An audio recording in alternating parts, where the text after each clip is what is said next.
Hai teman-teman, aku Vanessa dan aku ingin bercerita tentang cinta pertamaku. Jadi, apakah kalian semua ingat cinta pertama kalian?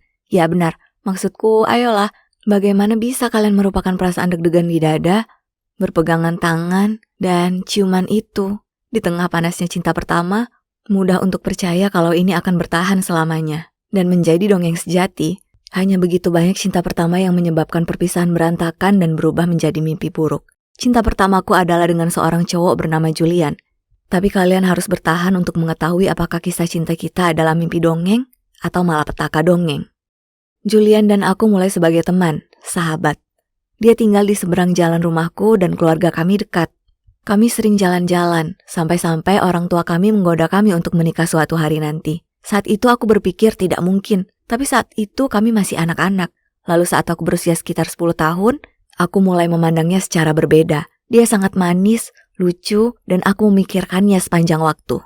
Dia juga menyukaiku. Maksudku, dia membelikanku permen favoritku, mengizinkanku bermain video game dengannya, dan membelaku ketika anak-anak sekolah ini menggodaku. Dan saat aku berumur 15 tahun, Julian dan aku berada di tempat favorit kami. Itu adalah pohon tua yang sangat besar di tengah taman. Kami sering pergi ke sana dan bersandar di batang pohon, mengerjakan PR, mendengarkan musik dengan satu headphone, membaca buku, pada dasarnya melakukan semua hal yang menyenangkan. Saat itulah dia memberitahuku kabar mengejutkan. Ayahnya mendapat pekerjaan baru di Jerman dan mereka pindah ke sana. Apa? Bagaimana bisa ini terjadi? Aku sangat terkejut sampai aku mulai menangis. Aku berharap dia akan menghiburku, tapi dia malah mengeluarkan pisau saku dan mulai mengukir di pohon.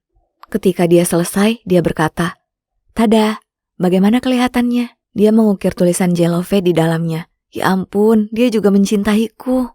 Aku merasakan diriku menjadi merah padam dan tidak ingin dia melihatku seperti itu. Jadi sambil menunduk aku hendak meninju lengannya namun tidak sengaja meninju wajahnya. Ups, Julian memegangi wajahnya dan berteriak, "Vanessa, kenapa kamu memukulku?" "Maaf, aku tidak bermaksud demikian, Julian. Aku merasakan hal yang sama," kataku padanya. Kami berdua mulai tertawa lalu kami berjanji satu sama lain bahwa kami akan tetap berhubungan. Dia meraih tanganku dan berkata, "Nes, aku akan kembali untukmu, aku janji." Lalu dia mencondongkan tubuh dan menciumku. Dan wow, sungguh ajaib. Dan kemudian dia pergi. Beberapa minggu pertama tanpa dia adalah yang tersulit. Aku sebenarnya tidak punya teman lain dan aku sangat bosan dan kesepian. Hidupku hanya diisi video call dengan Julian. Itulah satu-satunya hal yang membuatku bisa terus maju. Menceritakan kepadanya hal-hal yang terjadi di sekolah, seperti bagaimana guru matematikaku memakai gaun bermotif bunga yang sama sepanjang minggu, membuatku merasa dia masih di sana. Hal-hal seperti itu berlangsung beberapa saat. Perlahan menjadi kebiasaan kami melakukan video call minimal 2 kali seminggu. Namun beberapa hari setelah ulang tahunku yang ke-16, segalanya berubah. Itu adalah hari Minggu pagi yang normal dan aku bangun dan pergi untuk mencuci muka. Oh, ada bintik-bintik merah di seluruh pipiku. Aku berteriak sangat keras hingga membangunkan semua orang. Bahkan tetanggaku pun harus berlari dan bertanya tentang jeritan itu. Orang tuaku membawaku ke rumah sakit dan aku didiagnosis mengidap penyakit yang disebut lupus. Bagi kalian semua yang belum tahu apa itu adalah penyakit kulit yang menimbulkan ruam atau luka. Dalam kasusku, penyakitnya menyerang seluruh pipiku, sama seperti yang nenekku alami. Yang terburuk, tidak ada obatnya. Para dokter hanya bisa memperbaiki penampilan kulitku, mencegah jaringan parut dan membantuku merasa lebih baik secara keseluruhan. Ini tidak mungkin terjadi. Kenapa harus aku?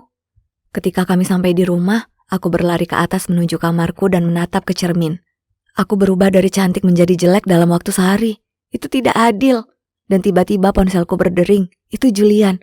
Oh tidak, sepanjang drama ini aku lupa tentang rencana video call kami. Aku tidak bisa membiarkan dia melihatku seperti ini. Aku sangat lelah dengan semua hal tentang lupus ini, sehingga aku tidak dapat memikirkan solusinya, jadi aku mematikan teleponku saja. Aku mengirim pesan kepadanya keesokan harinya. Aku sedang sibuk, aku tidak bisa meluangkan waktu bersama. Hal ini berlangsung selama berminggu-minggu. Aku hanya tidak sanggup mengatakan yang sebenarnya kepadanya. Lalu dia mengirimiku pesan dan mengatakan bahwa dia mendapat pesan yang jelas bahwa aku tidak ingin menjadi temannya lagi. Aku membalas pesannya dan mengatakan kepadanya bahwa itu bukan masalah. Aku hanya sedang sibuk. Namun kerusakan hubungan kami terjadi. Dia berhenti menelponku setelah itu. Dan bahkan tidak berteman denganku di Facebook. Dan begitulah. Aku kehilangan sahabatku dan juga cinta pertamaku karena aku tidak bisa menghadapi penampilan baruku. Sedikit demi sedikit, aku mulai menutup diri dan mendorong semua orang di sekitarku menjauh. Aku hanya tidak ingin ada orang yang melihatku seperti ini. Sebaliknya, aku ingin bersembunyi dari dunia. Setiap hari, aku melihat teman-teman sekelasku berkumpul bersama, dan aku berjalan sendirian dan pergi ke pohon kesukaanku, bersandar di batang pohon, memejamkan mata, mendengarkan beberapa lagu sedih dan mengingat semua saat-saat indah yang aku alami bersama Julian. Itu pada dasarnya adalah bagian dari rutinitas harianku selama 4 tahun di SMA. Sekolah selesai dan aku pindah ke perguruan tinggi. Segalanya menjadi lebih baik. Aku mendapat beberapa teman yang menerimaku karena penampilanku, dan perlahan aku mulai menerimanya juga. Ada satu pohon di kampus ini, mirip dengan yang ada di rumah. Jadi aku selalu pergi ke sana. Suatu hari aku sedang duduk di sana membaca buku ketika cowok bertopi baseball ini mulai mengukur tanah. Lalu, tanpa menatapku dia berkata, "Maaf, bisakah kau geser?" Aku bingung, jadi aku bertanya, tentu, tapi kenapa?" Cowok itu menjawab, "Oh, kampus akan membangun kafeteria baru di sini. Jadi kami harus menebang pohon ini." Apa? Mereka ingin menebang tempat favoritku di kampus supaya mereka bisa membangun kafeteria bodoh? Mustahil. Siapa sebenarnya cowok ini? Dan tidak pernahkah orang memberitahunya bahwa tidak sopan jika tidak menatap mata orang ketika berbicara dengan mereka? Aku memberinya sedikit sindiran. Kalian semua arsitek sama saja. Kalian tidak pernah peduli tentang apa yang harus kalian hancurkan untuk membangun gedung yang jelek. Tinggalkan pohon ini atau aku akan menebangmu. Lalu aku memberinya tatapan yang sangat jahat. Dia hanya mengangkat bahu dan melanjutkan pengukuran. Ini membuatku sangat marah sehingga aku menendang pantatnya, menyebabkan dia terjatuh ke tanah. Topinya jatuh dan wah, tidak mungkin. Julian, apakah itu benar-benar dia? Tapi bagaimana caranya? Bukankah dia di Jerman? Kenapa dia ada di sini? Dan kenapa dia tidak mengenaliku?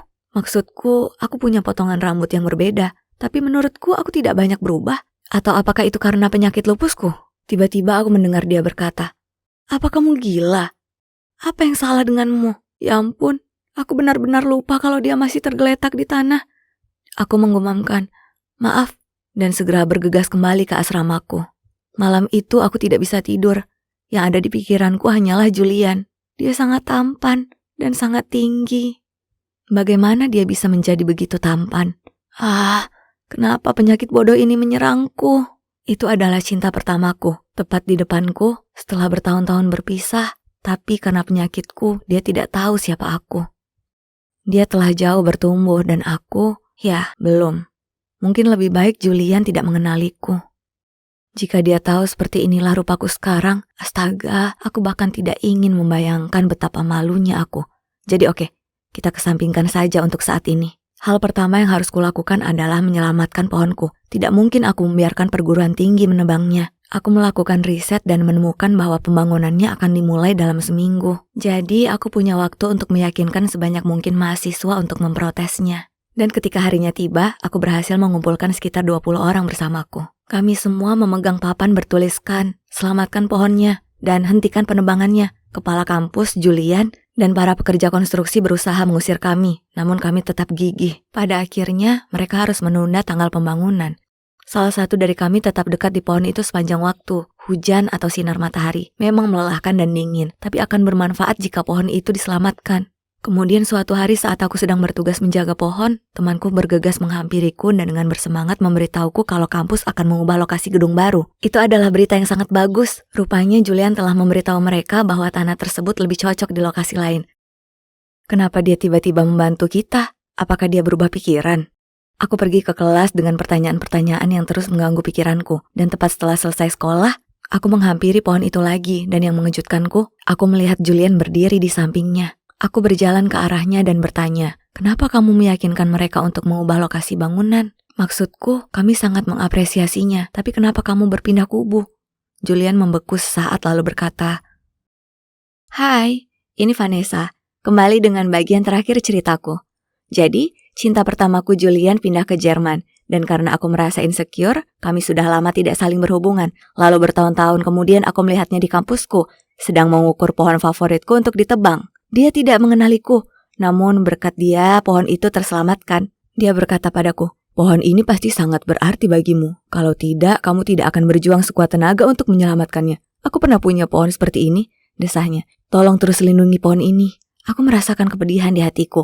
Aku tahu yang dia maksud adalah pohon kami di rumah. Ini semua terasa sangat membebani. Di sana aku melihat cinta pertamaku, tetapi dia tidak menyadari siapa aku. Dan aku tidak bisa memberitahunya karena aku takut jika melakukan hal itu berarti aku akan kehilangan dia lagi. Setelah itu, aku tidak melihatnya lagi di kampus. Apakah dia tinggal di sini sekarang? Atau apakah dia berada di kota lain? Banyak sekali pertanyaan yang ingin kutanyakan padanya. Kemudian ibuku menelpon dan menyuruhku pulang pada akhir pekan. Aku tiba di sana dan menemukannya sedang menyiapkan makanan di dapur. Saat melihatku dia berkata, "Oh sayang, aku punya kejutan untukmu. Julian dan keluarganya kembali ke kota. Dan mereka datang untuk makan siang." Apa? Oh, tidak. Kenapa dia tidak memberitahuku lebih awal? Aku mulai panik. Apa yang harus kulakukan sekarang? Aku bergegas ke kamarku dan mencoba mencari apa saja yang bisa aku pakai untuk menutupi wajahku. Akhirnya, aku menemukan satu benda. Aku mendengar ibuku membukakan pintu untuk Julian dan keluarganya. Kemudian ibuku dengan riang berteriak, "Vanessa, di mana kamu sayang?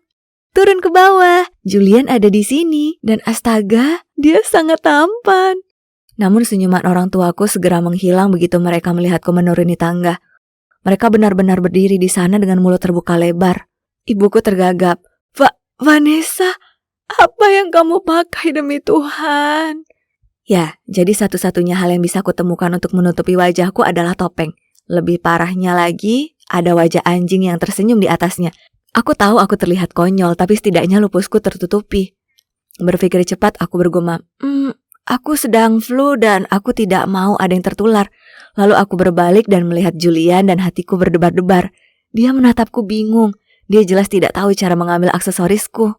Ini sangat canggung. Kenangan terakhir yang dia miliki tentangku adalah aku tidak ingin melakukan video call dengannya lagi. Dan itu adalah 5 tahun lalu. Ini menyebalkan. Aku mengangguk padanya dan dia berbalas mengangguk padaku. Aku memergokinya menatapku. Pasti karena aku memakai topeng bodoh itu. Tapi kami sebenarnya tidak berbicara satu sama lain. Untung saja orang tua kami yang meneruskan pembicaraan. Tapi kemudian ibuku menyarankan agar kami semua pergi makan malam bersama besok malam. Mama, jangan lagi. Kenapa dia tidak menyadari kalau aku harus diberitahu sebelumnya tentang hal-hal ini? Lagi pula, hal itu mudah baginya karena dia punya kulit yang terlihat sempurna. Untung saja keluarga Julian sibuk besok. Tapi mereka menyarankan untuk makan malam besok lusa. Makan malam tidak bisa dihindari, jadi aku harus mencari cara untuk menyamarkan wajahku. Jadi pada malam makan malam aku berlari ke bawah dan ibuku memelototiku. "Vanessa, apa yang kamu pakai? Kamu terlihat seperti Elton John." Jadi ya, aku memakai kacamata hitam fashion besar ini. Hanya itu yang bisa aku temukan secara online dan yang aku yakin akan tiba tepat waktu. Aku menjawab, "Ini adalah tren baru saat ini, ibu sudah terlalu tua untuk mengerti." Di restoran, Julian dan keluarganya menatapku dengan tatapan paling aneh. Tetapi aku bersikap seolah semuanya normal dan menyebutkan betapa enaknya makanan itu. Sejujurnya aku merasa sangat canggung dan hanya berharap acara makan ini akan segera berakhir. Semuanya menjadi agak lebih berlebihan, jadi aku keluar untuk mencari udara segar. Saat itulah Julian muncul. Awalnya, dia hanya berdiri di sampingku dalam diam. Itu sampai pada titik di mana aku tidak tahan lagi, jadi aku berkata, "Sejak kapan kamu kembali ke sini?" Dia menjawab, "Sejak 1 bulan lalu." Merasa kesal aku menjawab, "Kenapa kamu tidak menelponku? Nes, kamulah yang tidak mau berteman lagi." "Oh tidak, kamu salah paham. Aku punya beberapa masalah cewek. Aku tidak bisa memberitahumu. Kau tahu, aku sangat kesepian di Jerman. Kau adalah satu-satunya teman yang aku punya." Suaranya memelan. Aku menjawab, "Aku tahu, aku bodoh sekali. Aku minta maaf, tapi kamu kembali sekarang. Bisakah kita berteman lagi?" Dia menatapku sebentar lalu tersenyum dan berkata, "Serius? Bagaimana aku bisa marah padamu sekarang? Maksudku lihat dirimu." Dan kemudian kami berpelukan. Aku akhirnya mendapatkan sahabatku kembali, tapi ini tidak cukup bagiku. Melihatnya lagi membuatku sadar kalau aku masih mencintainya bahkan setelah bertahun-tahun. Wajahkulah masalahnya. Aku yakin saat melihat diriku yang sebenarnya, dia akan lari ke bukit. Setelah itu Julian dan aku saling mengirim pesan, tapi kemudian dia mengajakku berkencan. Pada awalnya aku sangat bersemangat, tapi kemudian kenyataan ini menyadarkanku. Aku memakai gaun tercantikku, tetapi saat aku berdiri di depan cermin, yang kulihat hanyalah pipiku yang merah cerah. Mungkin sebaiknya aku mengambil resiko saja. Mungkinkah dia akan mengerti dan tetap mencintaiku? Maksudku, kecantikan dari dalamlah yang penting, ya kan? Tapi tidak, aku tidak bisa melakukannya. Jadi, aku membalas pesannya, mengatakan kalau aku tidak bisa berkencan dengannya. Tapi dia terus bersikap gigih. Pada akhirnya aku kehabisan alasan sehingga pada akhirnya aku harus setuju. Oke, jadi sekarang apa? Aku tidak bisa terus memakai topeng dan kacamata hitam. Lalu aku punya ide. Bagaimana dengan makeup? Aku tahu ini bisa memperburuk kondisi kulitku, tapi ini darurat. Aku merias wajahku tapi ruamnya masih terlihat. Jadi aku memakainya lebih banyak lagi dan aku mirip Billy the Puppet dari film Saw. Lalu ada ketukan di pintu. Oh, tidak, dia sudah ada di sini. Oh, baiklah. Kuharap dia suka film horor. Saat melihatku, Julian tampak agak kaget tapi dia berusaha bersikap seperti biasa. Restoran yang kami kunjungi sangat bagus, tapi setiap kali dia menatapku, dia harus berusaha sekuat tenaga untuk tidak tertawa yang pada akhirnya membuatku ingin tertawa juga. Canggung. Setelah itu, kami berjalan-jalan melewati taman ketika tiba-tiba hujan mulai turun. Jadi kami bergegas menuju pohon besar kesayangan kami untuk berlindung. Julian menemukan ukiran di pohon dan berkata, "Apakah kamu ingat ini? Hari itu aku berjanji padamu bahwa aku akan kembali untukmu." Lalu dia berbalik ke arahku, menarikku ke arahnya, wajahnya mendekat dan ya Tuhan, apakah dia akan menciumku? Tapi kemudian dia berhenti dan berkata, "Oh, Nes, makeupmu luntur. Aku punya tisu. Biarkan aku membersihkan wajahmu." Tunggu, apa? Oh, tidak, jangan sekarang. Aku panik. Aku tidak tahu harus berbuat apa. Jadi aku menyembunyikan wajahku dari Julian dan berkata, "Jangan lihat aku. Bisakah kamu pergi?" Bingung dia bertanya, "Apa? Kamu bertingkah sangat aneh. Apa yang salah?" Lalu dia mencoba menatap wajahku. Aku mendorongnya menjauh dan berkata, Tidak, aku baik-baik saja. Aku baru saja mengalami masalah wanita." Tapi Julian terus memaksa, jadi aku ketakutan dan lari ke tengah hujan. Dia berlari di belakangku sambil berteriak, "Vanessa, berhenti!" Aku terus berlari namun kemudian aku tersandung dan wajahku terjatuh ke dalam kubangan lumpur. Oh, bagus. Seluruh wajahku berlumuran lumpur dan lututku berdarah sehingga aku tidak bisa berdiri.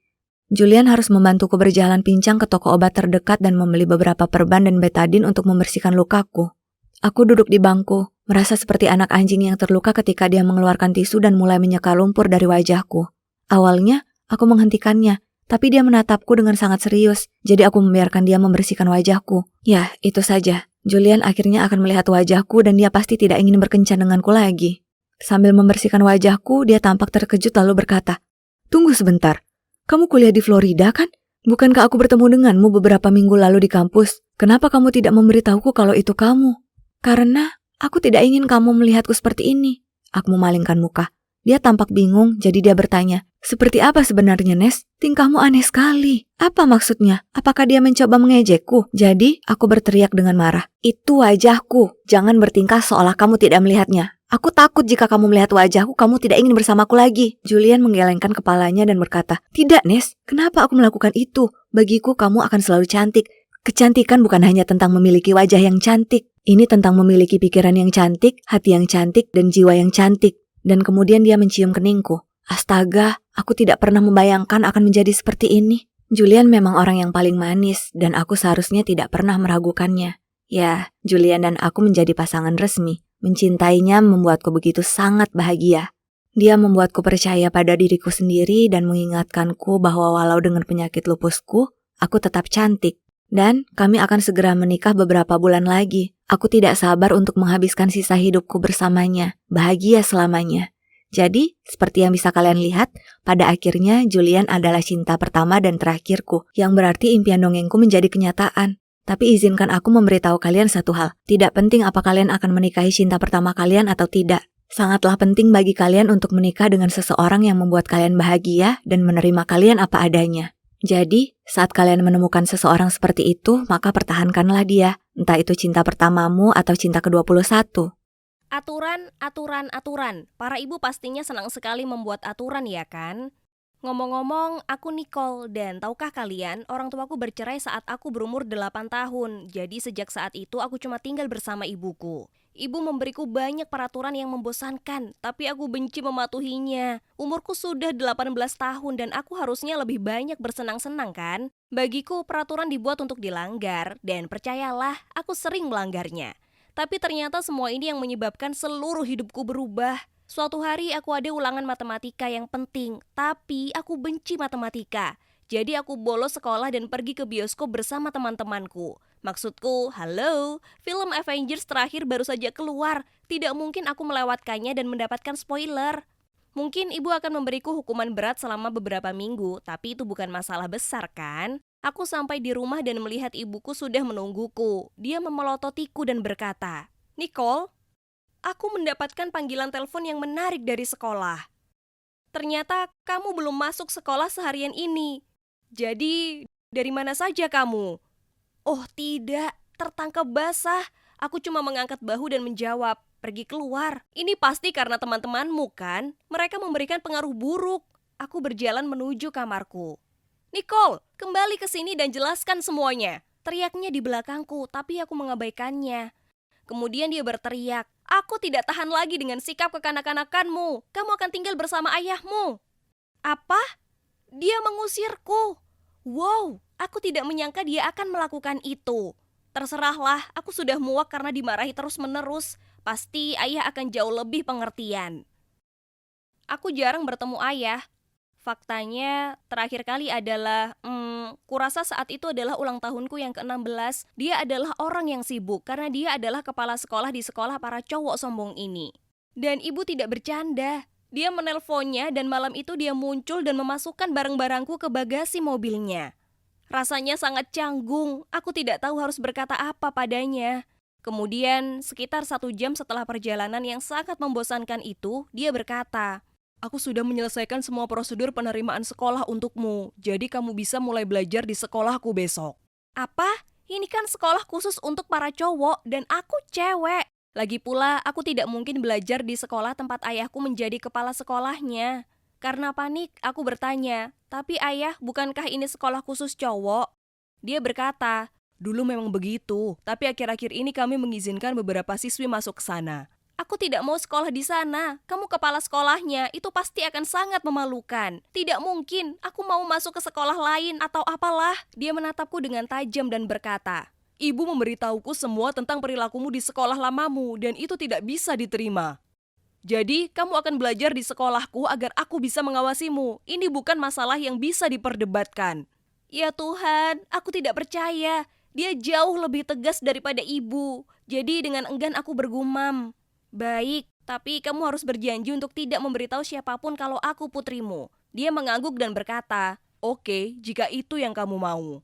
Sekolah itu seperti sesuatu yang keluar dari salah satu film aneh itu. Kamu tahu, di mana karakternya mengira mereka sudah aman, tapi kemudian mulai menghilang satu persatu. Sebagai permulaan, tempat itu terletak di atas bukit, bermil-mil jauhnya dari tempat lain. Di dalam, sekolah sangat maskulin, warnanya coklat dan abu-abu dan aku tidak melihat satu gambar pun di seluruh bangunan. Satu-satunya hal yang bersifat perempuan di seluruh tempat itu adalah toilet cewek.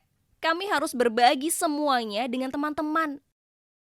Ini sangat tidak nyaman. Seragamnya sama untuk cowok dan cewek, kemeja kebesaran dan celana longgar serta sepatu datar yang kotor ini. Sial. Selama olahraga, para cewek dipaksa melakukan latihan yang sama seperti para cowok. Bench press, push up, dan bermain sepak bola bukanlah ide yang menyenangkan bagiku. Dan bahkan tidak ada regu pemandu sorak. Lalu ada peraturan ekstra bodoh untuk para cewek, seperti hanya boleh memakai seragam selama di sekolah, tidak boleh memakai rok, gaun, bahkan celana jeans pun tidak boleh. Kancingkan semua kancing bajumu, ikat rambutmu menjadi sanggul jelek ini. Jangan main mata dengan para cowok. Yap, serius ada aturan seperti itu. Apa kalian bisa mempercayai tempat ini? Aku tidak tahu apakah ini SMA atau penjara. Aku pikir ini buruk, tetapi aku segera menyadari bahwa sekolah ini mempunyai masalah besar. Mungkin karena sekolah ini awalnya khusus cowok, tapi kawan, tempat ini tidak menghargai para cewek sama sekali. Suatu ketika di kelas sejarah, guru bertanya kepada kami tahun berapa Abraham Lincoln menjadi presiden. Mudah, tapi bahkan sebelum aku sempat mengangkat tangan, dia melanjutkan. Pertanyaan ini sepertinya terlalu sulit untuk seorang perempuan, jadi apakah ada anak laki-laki yang tahu jawabannya? Apa? Bagaimana dia bisa mengatakan itu? Ada apa dengan sikap chauvinis laki-lakinya? Hal ini membuat suasana hatiku buruk. Jadi saat makan malam, aku memutuskan untuk mengeluh kepada ayah tentang hal itu. Dia perlu tahu betapa konyolnya sekolahnya. Jadi aku katakan padanya betapa aku membenci peraturan bodohnya dan betapa seksisnya para guru. Dia memelototiku dan memberitahuku bahwa tidak ada cukup banyak cewek di sekolah yang memerlukan seragam terpisah. Apalagi jika para cewek berdandan hanya akan menimbulkan gangguan bagi cowok. Sedangkan untuk guru sejarah itu hanya karena para cowok seringkali memiliki pengetahuan yang lebih luas dibandingkan cewek dalam hal ini. Jadi mungkin dia hanya tidak ingin mempermalukan cewek jika mereka tidak bisa memberikan jawaban yang benar. Hah? Argumen macam apa ini? Ini sudah bukan zaman dulu. Ya ampun, masa-masa itu sudah berakhir berdekade-dekade lalu. Oke, baiklah, aku akan membuktikan kepada seluruh sekolah dan semua guru bahwa tidak hanya cowok saja yang ada di sini. Keesokan harinya aku mengumpulkan semua cewek di kelasku. Sebenarnya mereka hanya berdua, Angela dan Carly, dan kami bertemu di satu tempat yang girly, toilet cewek. Lalu aku memberitahu mereka, "Hai guys, selamat datang di klub kita, The Doll. Aku rasa sudah saatnya kita memperjuangkan hak dan kehadiran kita di sekolah ini. Karena perempuan juga penting kan?" Pada awalnya mereka berdua tampak khawatir. Aku mengerti mereka tidak ingin mendapat masalah. Namun aku segera berhasil meyakinkan mereka bahwa semuanya akan baik-baik saja, bahkan menyenangkan.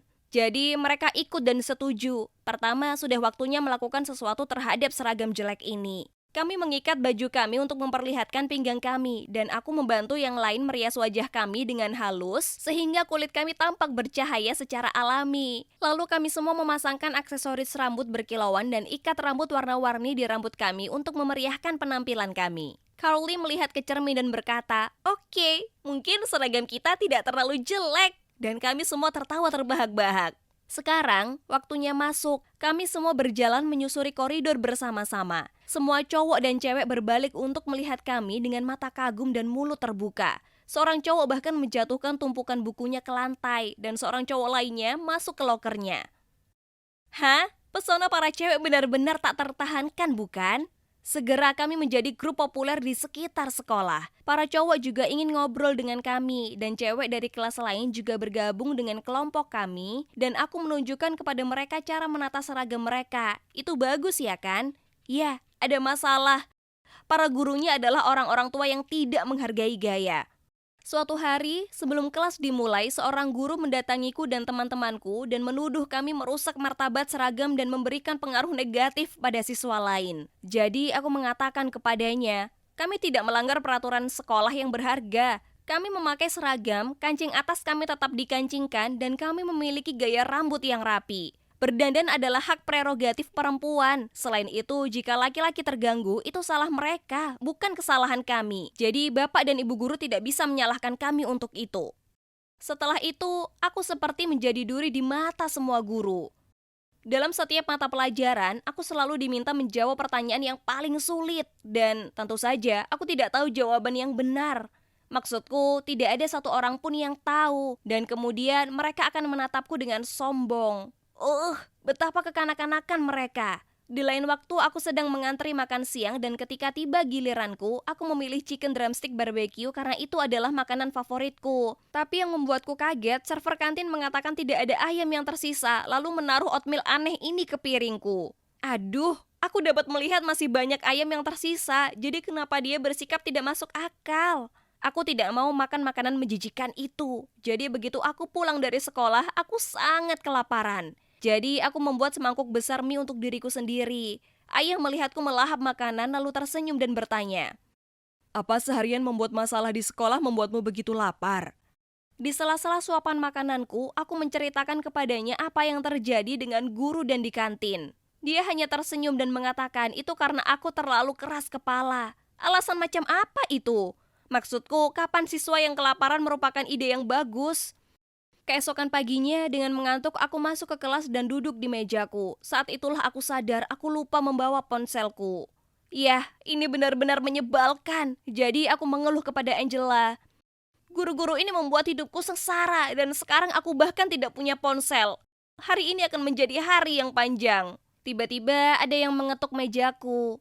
Aku mendongak dan melihat ayahku alias kepala sekolah berdiri di sana, di depanku. Aku sangat kaget sampai-sampai sebelum aku sempat mengatakan apapun, dia berkata, "Hai sayang, ponselmu tertinggal di rumah. Oh, dan aku membawakanmu sarapan, karena kamu jadi suka marah-marah saat kamu lapar." Lalu dia meletakkan ponselku dan sandwich di mejaku, membelai rambutku, lalu pergi.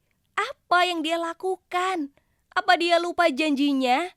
Yah, tidak perlu dibahas lagi. Teman-teman sekelasku terlihat kaget. Angela menatapku dan berkata, "Hah? Kepala sekolah adalah ayahmu.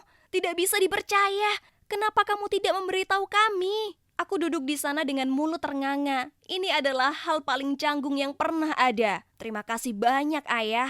Tapi tanpa aku sadari, itu hanyalah awal dari babak baru kegilaan ini. Segalanya akan menjadi lebih buruk dan, oh wah, Kalian tidak akan mau melewatkannya. Hey, Nicole kembali lagi di sini. Jadi, ibuku tidak tahan lagi dengan sifat pembangkangku. Jadi dia mengantarku untuk tinggal bersama ayah.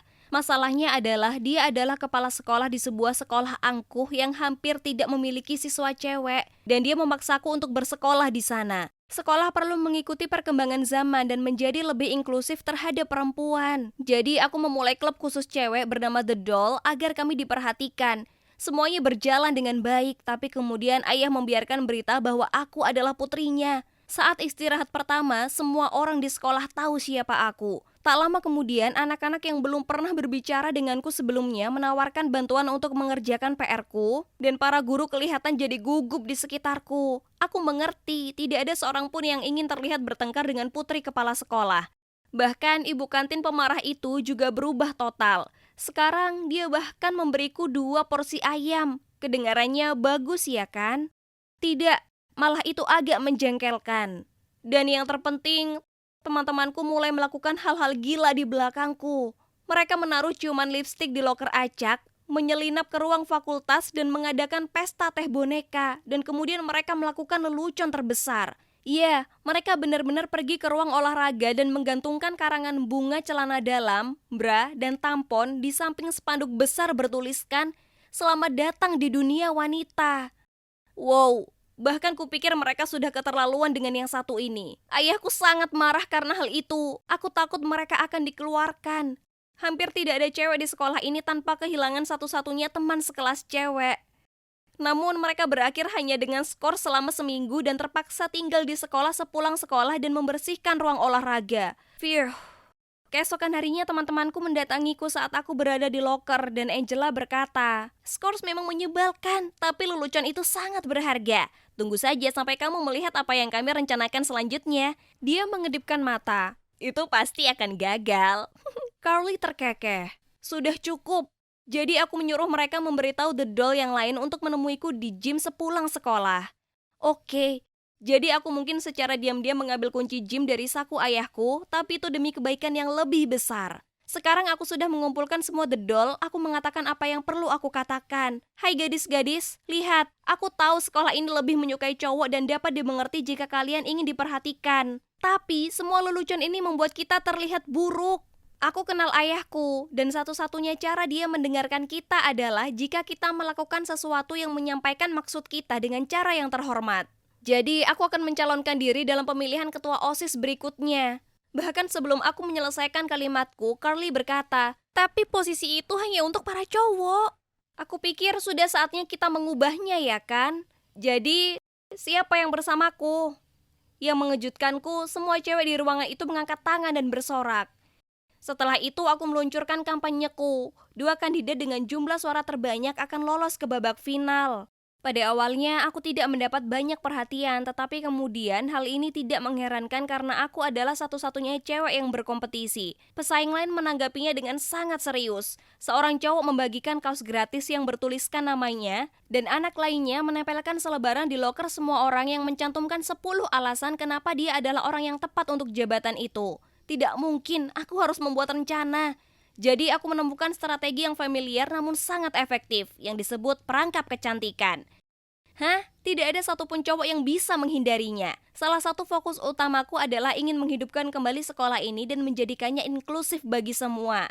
Jadi aku mengambil satu langkah lebih jauh dan aku serta timku berdandan seperti lebah lucu dan membagikan cupcake hitam dan kuning buatan sendiri. Lalu setiap kali ada cowok yang berbicara kepada kami mengedipkan mata kepada mereka, memberikan mereka permen, dan mengatakan kalau itu hanya untuk mereka karena merekalah yang paling lucu. Dan langkah itu berhasil, tentu saja. Aku lolos ke babak 2 besar dan aku harus melawan Brandon, cowok super pintar ini. Jadi sekarang yang perlu kulakukan hanyalah mengerjakan presentasiku yang akan kusampaikan di halaman sekolah. Betapa membosankannya itu. Jadi sebuah ide cemerlang terlintas di benakku. Kenapa kita tidak menggabungkan final dengan malam prom, di mana para siswa tidak hanya dapat memilih calon ketua OSIS, tapi juga berdandan dan bersosialisasi. Aku memberitahu timku tentang ide luar biasaku, tapi yang mengejutkanku, mereka kelihatan ragu-ragu. Para guru tidak akan pernah membiarkan hal itu terjadi. Mereka sangat anti pesta, itu menyakitkan, kata Carly. Serahkan saja ini padaku. Aku menyeringai. Ayahku mungkin keras tetapi dia bukan tandinganku. Jadi malam itu setelah makan malam, aku menceritakan rencanaku kepadanya. Pada awalnya dia sangat kaget dan tidak setuju karena dia mengatakan bahwa kita tidak bisa menggabungkan final pemilihan ketua OSIS dengan pesta menyanyi dan menari karena akan menghilangkan martabatnya. Ayahku terjebak di masa lalu. Jadi aku berkata, tapi ayah, ini akan menjadi kesempatan yang baik bagi semua siswa untuk berkumpul satu sama lain. Aku dan teman-temanku akan mendekorasi aula, mencari DJ, memilah makanan dan minuman, dan melakukan kebutuhan lainnya. Aku tahu kamu keberatan dan aku mengerti, tapi pesta prom adalah acara penting bagi kami para remaja. Kami belajar banyak dari mereka, cara menari, cara merasa nyaman dengan diri sendiri, cara berbaur satu sama lain. Tolong, kami membutuhkan ini, dan aku berjanji tidak akan membiarkan siapapun meminum minuman keras. Faktanya, kita bahkan tidak minum alkohol sedikit pun. Dibutuhkan jauh lebih banyak permohonan dan bujukan, tetapi akhirnya dia menghela nafas lalu berkata, "Baiklah, kamu boleh mengadakan pesta prom, tapi jangan biarkan aku sampai menyesalinya." Aku menjerit kegirangan lalu bergegas mendekat dan memeluknya. Dia tampak kaget ketika memikirkannya ini adalah pertama kalinya aku memeluknya selama bertahun-tahun. Aku harus mengakui bahwa itu terasa menyenangkan. Aku langsung mengirim pesan kepada grup tersebut dengan kabar baik itu, dan mereka membalas dengan meme, hati cinta, dan emoji menari, dan pembicaraan segera beralih ke apa yang akan kami pakai. Lihat, berteman dengan putri kepala sekolah itu banyak manfaatnya, bukan? Aku tidak akan berbohong, mengorganisir pesta prom itu sulit, tetapi untungnya bagiku, aku memiliki teman-teman luar biasa yang selalu membantuku. Carly membereskan dekorasi dan mencari DJ, dan Angela bertanggung jawab atas tiket. Malam pesta prom akhirnya tiba, dan wow, semuanya berdandan dengan baik. Para anggota DOL memberikan pertunjukan tarian penyambutan, lalu Brandon dan aku naik ke panggung untuk memberikan presentasi kami. Brandon duluan, dan astaga, dia tuan serius tapi dia manis. Dia melanjutkan dengan program untuk meningkatkan nilai gizi makanan sekolah, mengatur lebih banyak perjalanan sekolah untuk klub catur, matematika, dan olahraga, lalu melakukan lebih banyak hal untuk membantu krisis iklim, seperti mengumpulkan uang, mendaur ulang, dan memproduksi energi surya untuk menurunkan jejak karbon di sekolah kami. Kedengarannya meyakinkan kan? Tapi itu sedikit membosankan. Dia sungguh kutu buku, meskipun lucu. Dan aku harus berpura-pura hidungku gatal agar aku bisa menguap diam-diam. Aku mendengar suara tepuk tangan. Oh tidak, itu berarti giliranku dan aku belum siap. Pesta prom menyita waktuku dan apa yang harus kukatakan? Saat itulah aku melihat ke arah ayahku yang berdiri di belakang ruangan dan aku melihatnya mengangguk ke arahku. Jadi aku menjadi pusat perhatian dan memutuskan untuk membiarkan hatiku yang berbicara. Hai teman-teman, beberapa dari kalian mungkin mengenalku sebagai cewek pemberontak yang menimbulkan masalah ketika aku pertama kali tiba di sini. Sementara yang lain mungkin hanya mengenalku sebagai putri kepala sekolah. Kenyataannya adalah aku hanyalah murid biasa seperti kalian semua, seseorang yang memiliki keraguan besar untuk datang ke sini. Aku dapat mendengar beberapa orang berbisik di tengah kerumunan, namun aku tetap tenang dan melanjutkan. Aku tidak berpikir aku akan suka sekolah di sini, tapi ternyata aku salah. Aku mendapatkan beberapa teman yang luar biasa, dan aku telah benar-benar menyukai tempat ini. Namun, sikap kuno terhadap para siswi membuatku frustasi.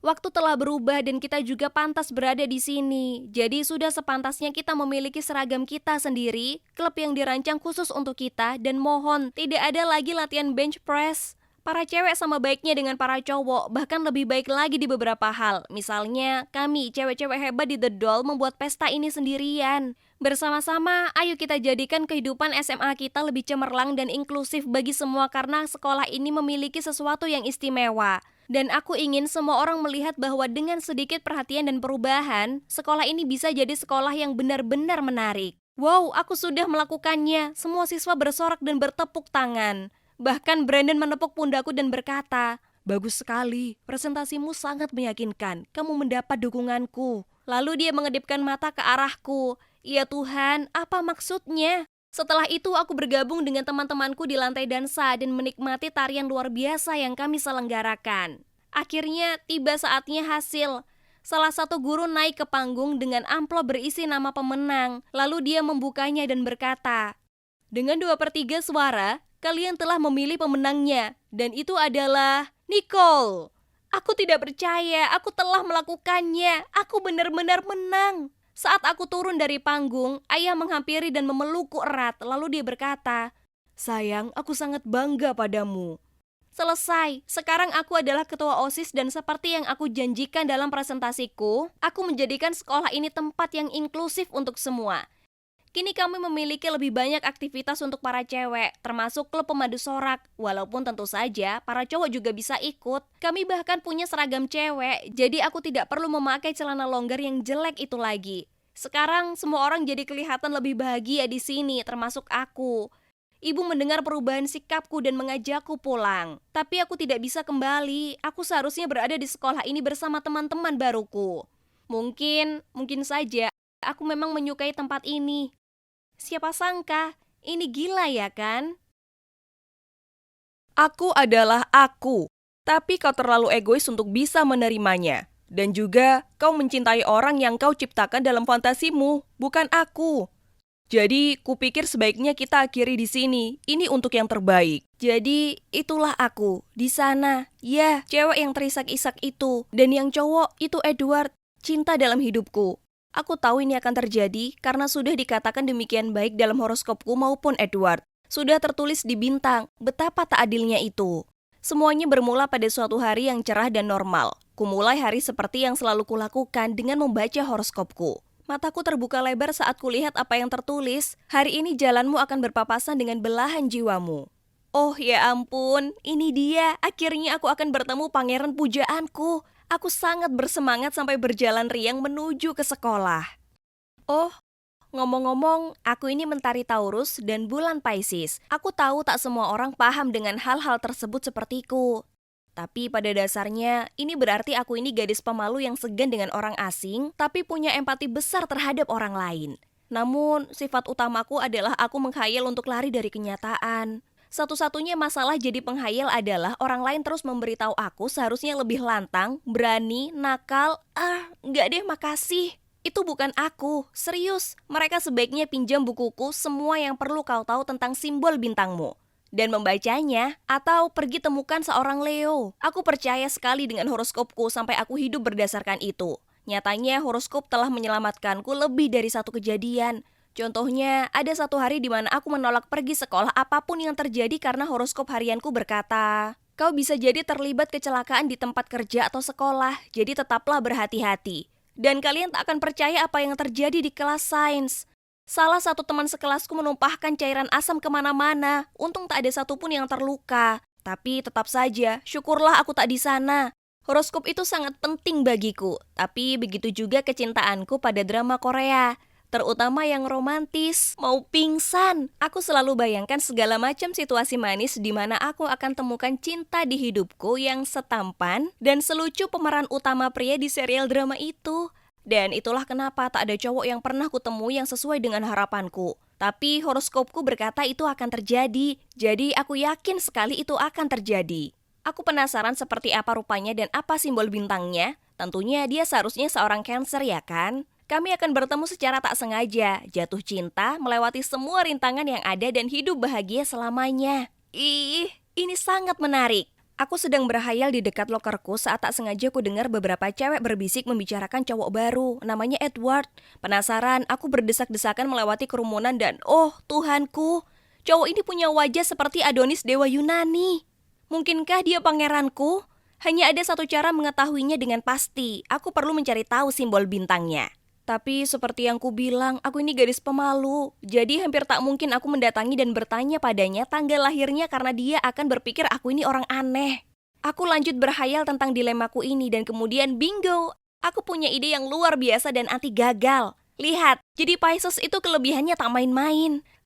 Karena dia adalah anak baru, maka datanya pasti ada di resepsionis untuk disortir Bu Shillington. Kutunggu hingga istirahat makan siang dimulai karena aku tahu akan lebih sepi di sana saat itu. Lalu aku menyelinap ke mejanya dan memeriksa data Edward. Apa? Dia Aries. Sungguh berlawanan denganku. Bagaimana bisa dia itu orang yang tepat? Sambil berlalu pergi, aku tak bisa berhenti berpikir. Simbol bulan terbitnya pasti Pisces atau Cancer. Atau mungkin sesuatu yang cocok denganku. Mustahil bisa tahu pasti tanpa mengetahui waktu persisnya dia lahir. Mereka seharusnya benar-benar menambahkan itu ke dokumen sebagai syarat resmi, karena itu penting. Aku tersesat dalam lamunanku sampai aku langsung menabrak seseorang. Aku mendongak ke atas dan bergumam, "Maaf." "Oh ya ampun, itu adalah Edward. Ini dia, jalan kami telah berpapasan." Segera dia mengajakku berjalan-jalan menyusuri pantai, kemudian kami berciuman di bawah cahaya bulan. Hei, apa kamu baik-baik saja? Dia menatapku, tapi aku terlalu sibuk menghayal untuk bisa fokus. Kurasa mungkin aku barusan ngiler sedikit. Jadi dia letakkan tangannya di bahuku dan mulai mengguncangku.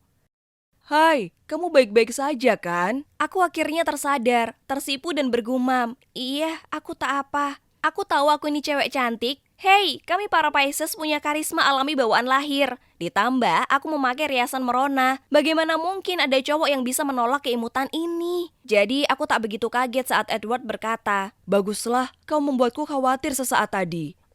Aku baru di sini dan aku tak begitu mengenal siapapun. Dia menggaruk lehernya. Jadi, apa kau mau minum kopi sepulang sekolah? Lagi pula itu akan jadi caraku minta maaf karena tak perhatikan jalanku.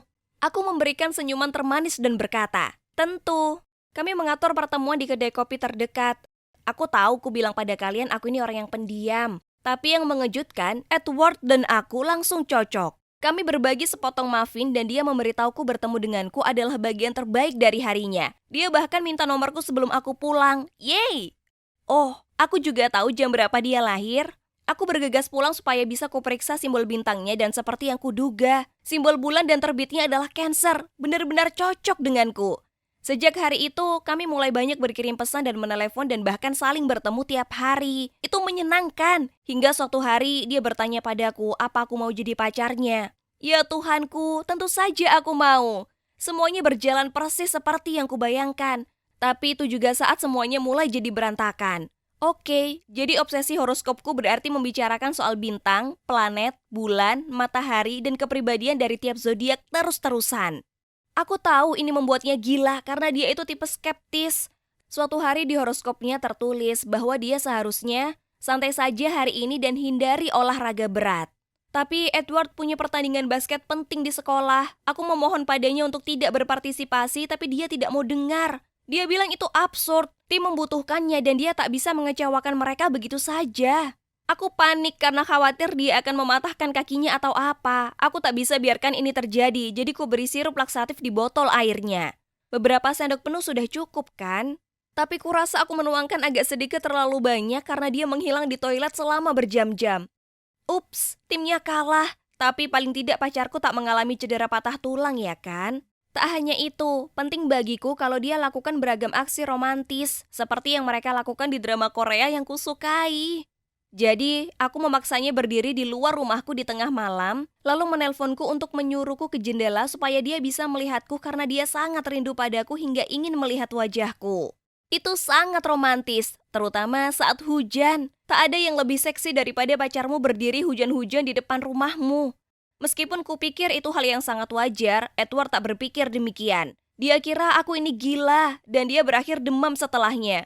Kemudian suatu pagi aku memeriksa horoskopku dan aku menatap layar ponselku dengan kaget. Kami akan putus, dan itulah saat aku mendapat pesan darinya. Kita perlu bicara, kutemui kau sepulang sekolah. Oh Tuhan, itu bukan pertanda yang baik. Apa dia sungguh ingin mengakhiri hubungan kami? Sepanjang waktu kumainkan beragam skenario kami putus di kepalaku. Sungguh menyiksa. Saat sekolah usai, aku hanya ingin mengakhiri ini lalu pulang ke rumah dan menangis di bantalku. Edward sangat pendiam. Dia bahkan tak bisa menatap mataku dan raut wajahnya sangat serius. Aku berpikir dalam hati, oh tidak, ini sungguh terjadi. Putusnya hubungan kami tak terelakkan, tapi itu tak berarti dia yang harus melakukannya. Ya, itu benar. Jadi, segera saat dia mulai bicara, aku menyela dan berkata, "Maaf Edward, tapi kita harus putus." Edward terlihat bingung awalnya. Dia mengira aku memainkan adegan romantis lagi. Tapi kemudian dia sadar aku tak sedang melakukannya. Dia bertanya kenapa dan aku menjawab, "Karena horoskop berkata demikian." Dengan marah dia membalas, Alice, aku hendak mengenalkanmu pada orang tuaku malam ini karena aku mencintaimu. "Apa?" Dia ingin aku menemui orang tuanya dan membawa hubungan kami ke jenjang yang lebih serius. Dengan tergagap, dengan cepat aku berusaha mengoreksi diriku, tapi dia tak mau dengar. Kau percaya sampah dari internet lebih dari pacarmu sendiri. Aku adalah aku, tapi kau terlalu egois untuk bisa menerimanya. Dan juga kau mencintai orang yang kau ciptakan dalam fantasimu, bukan aku. Jadi, kupikir sebaiknya kita akhiri di sini. Ini untuk yang terbaik. Kemudian dia meninggalkanku berdiri di sana sendirian dalam derasnya air mata. Aku tak bisa berhenti memikirkan Edward dan betapa dia tampak hancur. Apa aku salah membaca horoskop? Atau mungkin itu memang salah? Aku mencintainya dan dia mencintaiku juga. Kami ditakdirkan bersama ya kan? Tiba-tiba aku tahu persis apa yang harus kulakukan. Jadi esok malamnya aku pergi ke rumah Edward. Dia membuka pintu dan memberiku pandangan bingung. Alice, apa yang kau lakukan di sini? Aku mengacau dan aku sangat menyesal. Kumohon maafkan aku. Dia mendengus. Apa iya? Bagaimana jika horoskopmu memberitahumu hal yang berbeda besok? Lalu apa? Tak masalah. Aku menggelengkan kepala. Aku berniat untuk berubah. Kau pikir kenapa aku di sini? Aku siap untuk mengambil langkah lebih jauh dalam hubungan kita dan bertemu dengan keluargamu. Aku mengangkat sekotak coklat. Apa ibumu suka coklat? Awalnya dia terdiam, tapi kemudian dia tersenyum dan menarikku ke pelukannya. Ya Alice, ibuku suka sekali coklat. Tapi aku lebih mencintaimu. Phew. Jadi ku dapatkan kembali pacarku dan juga menemui keluarganya yang ternyata sangat baik. Aku berusaha tak menyebutkan horoskop terlalu banyak, tapi aku mungkin sudah bertanya pada ibunya apakah beliau seorang Libra. Ya, betul, aku tahu itu. Dan untuk saat ini aku masih membaca horoskopku, tapi aku tak lagi menelannya mentah-mentah. Aku sudah belajar kalau bintang memberitahu kemungkinan, bukan kenyataan. Pada akhirnya, semua yang terjadi padaku tergantung pada keputusanku dan tindakanku sendiri, bukan yang lain. Hei, horoskop yang menuntunku menemukan Edward, tapi itu juga yang hampir membuatku kehilangan dia selamanya. Dan tak mungkin aku akan membuat kesalahan seperti itu lagi. Hei Alex, aku merasakan seseorang menepuk bahuku. Aku berbalik untuk melihat siapa orang itu dan ya, itu adalah Roxy, gebetanku, yang juga merupakan cewek tercantik di dunia. Kupikir aku pasti menghalangi jalannya, jadi aku segera bergumam, maaf, dan menyingkir. Namun karena aku kaget, dia tersenyum padaku dan berkata, jadi, ada kabar yang memberitahuku kalau kamu menyukaiku. Kamu tahu, menurutku lucu sekali kamu belum mengambil tindakan terhadapku. Tidak seperti kebanyakan cowok di sini.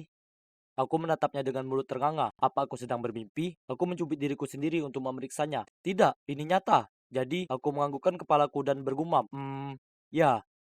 Temanku mengadakan pesta di rumah mereka pada hari Rabu. Kamu ingin datang? Sebelum aku dapat menjawab, temannya Lux muncul dan nyengir. Dia berkata, ya, kamu harus datang ke pesta ini. Roxy memukul lengannya sambil memberinya tatapan jorok lalu tersenyum padaku. Jadi, di nomor 19, dimulai jam 9 malam. Sampai jumpa lagi besok. Aku mengangguk sebagai jawaban dan dia berkata, bagus, sampai jumpa di sana. Lalu dia mengedipkan mata ke arahku sebelum dia pergi. Jadi, ya, aku Alex, mahasiswa biasa tahun kedua. Dan ini adalah kisah tentang bagaimana kekasihku mencoba memikatku ke dalam perangkap yang sangat jahat. Kurasa aku cowok normal. Aku tidak sekaya dan sepopuler anak-anak kaya itu. Sebaliknya, kamarku berada di asrama biasa. Dan meskipun aku tidak jelek atau tidak populer atau apapun, aku mudah diabaikan. Jadi, aku merahasiakan rasa sukaku pada Roxy karena dia jauh di luar kemampuanku. Dia sangat cantik, ini gila.